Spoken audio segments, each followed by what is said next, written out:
ఈ విధంగా ఇలా ఎండబెట్టేసుకొని తీసుకోవాలండి. ఇవి 1 సంవత్సరం పాటు మనం నిలవ పెట్టుకోవచ్చండి. చెక్కు చెదరకుండా ఉంటాయి. అవసరమైనప్పుడు పప్పు వండుకున్నప్పుడు, సాంబార్ పెట్టుకున్నప్పుడు అట్లా ఒక 4 వడియాలు వేయించుకుంటే టేస్ట్ బాగుండిద్దండి. ఇందులో 100కు పైగా ఉపయోగాలు ఉన్నాయండి.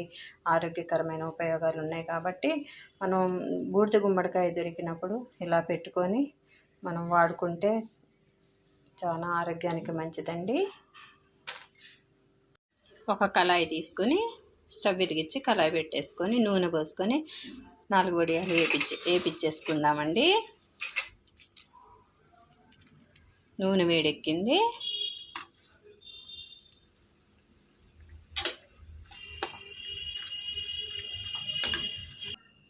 రెడీ అయిపోయాయండి గుమ్మడికాయ వడియాలు.